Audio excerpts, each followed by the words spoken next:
अथ नारायण कवच।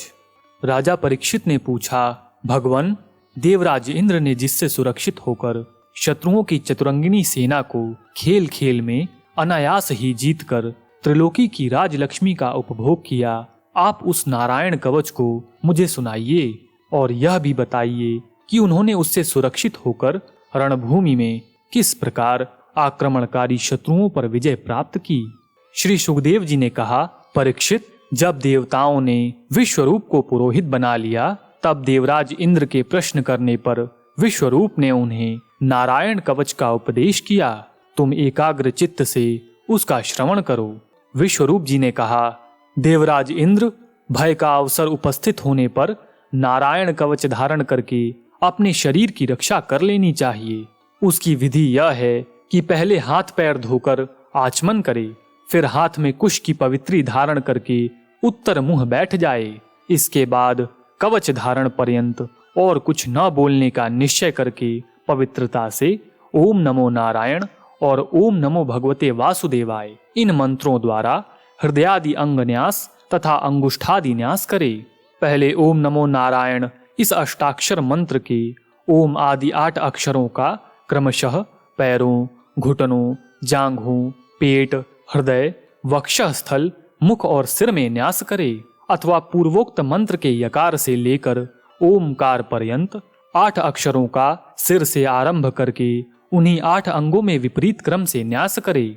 तदनंतर ओम नमो भगवते वासुदेवाय इस द्वादशाक्षर मंत्र के ओम आदि 12 अक्षरों का दाईं तर्जनी से बाईं तर्जनी तक दोनों हाथ की 8 अंगुलियों और दोनों अंगूठों की 2-2 गांठों में न्यास करे। फिर ओम विष्णवे नमः इस मंत्र के पहले अक्षर ओम का हृदय में, वी का ब्रह्मरंध्र में, श का भौहों के बीच में, ळ का चोटी में, वे का दोनों नेत्रों में और न का शरीर की सब गांठों में न्यास करे।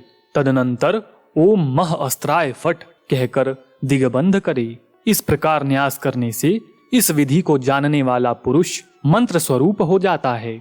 इसके बाद समग्र ऐश्वर्य, धर्म, यश, लक्ष्मी, ज्ञान और वैराग्य से परिपूर्ण इष्ट देव भगवान का ध्यान करे और अपने को भी तद्रूप ही चिंतन करे। तत्पश्चात विद्या, तेज और तपह स्वरूप इस कवच का पाठ करे। भगवान श्री हरि गरुड़ जी की पीठ पर अपने चरण कमल रखे हुए हैं। अणिमा आदि 8 सिद्धियां उनकी सेवा कर रही हैं। 8 हाथों में शंख, चक्र, ढाल, तलवार, गदा, बाण, धनुष और पाश अर्थात फंदा धारण किए हुए हैं। वे ही ओमकार स्वरूप प्रभु सब प्रकार से सब ओर से मेरी रक्षा करें। मत्स्य मूर्ति भगवान जल के भीतर जल जंतुओं से और वरुण के पाश से मेरी रक्षा करें।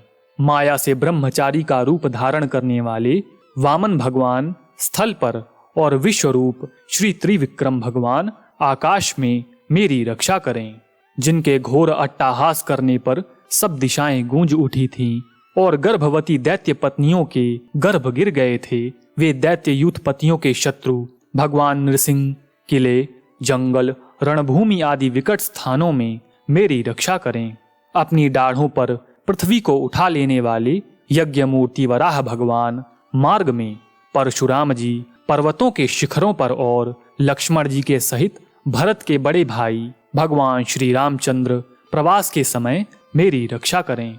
भगवान नारायण मारण मोहन आदि भयंकर अभिचारों और सब प्रकार के प्रमादों से मेरी रक्षा करें। ऋषि श्रेष्ठ नर गर्व से, योगेश्वर भगवान दत्तात्रेय योग के विघ्नों से और त्रिगुणाधिपति भगवान कपिल कर्म बंधनों से मेरी रक्षा करें। परमर्षि सनत कुमार कामदेव से, हयग्रीव भगवान मार्ग में चलते समय देव मूर्तियों को नमस्कार आदि न करने के अपराध से, देवर्षि नारद सेवा अपराधों से और भगवान कच्छप सब प्रकार के नरकों से मेरी रक्षा करें। भगवान धन्वंतरी कुपथ्य से, जितेंद्रिय भगवान ऋषभ देव सुख दुख आदि भयदायक द्वंद्वों से, यज्ञ भगवान लोकापवाद से, बलराम जी मनुष्यकृत कष्टों से और श्री शेष जी क्रोधवश नामक सर्पों के गण से मेरी रक्षा करें। भगवान श्री कृष्ण द्वैपायन व्यास जी अज्ञान से, बुद्धदेव पाखंडियों से और प्रमाद से मेरी रक्षा करें। धर्म रक्षा के लिए महान अवतार धारण करने वाले भगवान कल की पाप बहुल कलिकाल के दोषों से मेरी रक्षा करें। प्रातःकाल भगवान केशव अपनी गदा लेकर, कुछ दिन चढ़ जाने पर भगवान गोविंद अपनी बांसुरी लेकर, दोपहर के पहले भगवान नारायण अपनी तीक्ष्ण शक्ति लेकर और दोपहर को भगवान विष्णु चक्रराज सुदर्शन लेकर मेरी रक्षा करें। तीसरे प्रहर में भगवान मधुसूदन अपना प्रचंड धनुष लेकर मेरी रक्षा करें। सायकाल में ब्रह्मा आदि त्रिमूर्तधारी माधव, सूर्यास्त के बाद ऋषिकेश, अर्धरात्रि के पूर्व तथा अर्धरात्रि के समय अकेले भगवान पद्मनाभ मेरी रक्षा करें। रात्रि के पिछले प्रहर में श्री वत्सलांछन श्री हरि, उषा काल में खड़गधारी भगवान जनार्दन, सूर्योदय से पूर्व श्री दामोदर और संपूर्ण संध्याओं में काल मूर्ति भगवान विश्वेश्वर मेरी रक्षा करें। सुदर्शन, आपका आकार चक्र अर्थात रथ के पहिए की तरह है। आपके किनारे का भाग प्रलयकालीन अग्नि के समान अत्यंत तीव्र है। आप भगवान की प्रेरणा से सब ओर घूमते रहते हैं। जैसे आग वायु की सहायता से सूखे घास फूस को जला डालती है, वैसे ही आप हमारी शत्रु सेना को शीघ्र से शीघ्र जला दीजिए, जला दीजिए। कौमुद की गदा, आपसे छूटने वाली चिंगारियों का स्पर्श वज्र के समान असह्य है। आप भगवान अजित की प्रिया हैं और मैं उनका सेवक हूँ। इसलिए आप कूष्मांड, विनायक, यक्ष, राक्षस, भूत और प्रेतादि ग्रहों को अभी कुचल डालिए, कुचल डालिए तथा मेरे शत्रुओं को चूर चूर कर दीजिए। शंख श्रेष्ठ, आप भगवान श्री कृष्ण के फूंकने से भयंकर शब्द करके मेरे शत्रुओं का दिल दहला दीजिए। एवं यातुधान, प्रमथ, प्रेत, मातृका, पिशाच तथा ब्रह्म राक्षस आदि भयावने प्राणियों को यहाँ से झटपट भगा दीजिए, भगा दीजिए। भगवान की श्रेष्ठ तलवार, आपकी धार बहुत तीक्ष्ण है। आप भगवान की प्रेरणा से मेरे शत्रुओं को छिन्न भिन्न कर दीजिए। भगवान की प्यारी ढाल, आप में सैकड़ों चंद्राकार मंडल हैं। आप पाप दृष्टि पापात्मा शत्रुओं की आंखें बंद कर दीजिए और उन्हें सदा के लिए अंधा बना दीजिए। सूर्य आदि ग्रह, धूमकेतु अर्थात पुच्छल तारे आदि, केतु, दुष्ट मनुष्य, सर्पादि रेंगने वाले जंतु, दाढ़ों वाले हिंसक पशु, भूत प्रेत आदि तथा पापी प्राणियों से हमें जो जो भय हों और जो जो हमारे मंगल के विरोधी हों, वे सभी भगवान के नाम, रूप तथा आयुधों का कीर्तन करने से तत्काल नष्ट हो जाएं। बृहद, रथंतर आदि सामवेदीय स्तोत्रों से जिनकी स्तुति की जाती है, वे वेद मूर्ति भगवान गरुड़ और विश्वक्सेन जी अपने नामोच्चारण के प्रभाव से हमें सब प्रकार की विपत्तियों से बचाएं। श्री हरि के नाम, रूप, वाहन, आयुध और श्रेष्ठ पार्षद हमारी बुद्धि, इंद्रिय, मन और प्राणों को सब प्रकार की आपत्तियों से बचाएं। जितना भी कार्य अथवा कारण रूप जगत है, वह वास्तव में भगवान ही है। इस सत्य के प्रभाव से हमारे सारे उपद्रव नष्ट हो जाएं। जो लोग ब्रह्म और आत्मा की एकता का अनुभव कर चुके हैं, उनकी दृष्टि में भगवान का स्वरूप समस्त विकल्पों, भेदों से रहित है। फिर भी वे अपनी माया शक्ति के द्वारा भूषण, आयुध और रूप नामक शक्तियों को धारण करते हैं। यह बात निश्चित रूप से सत्य है।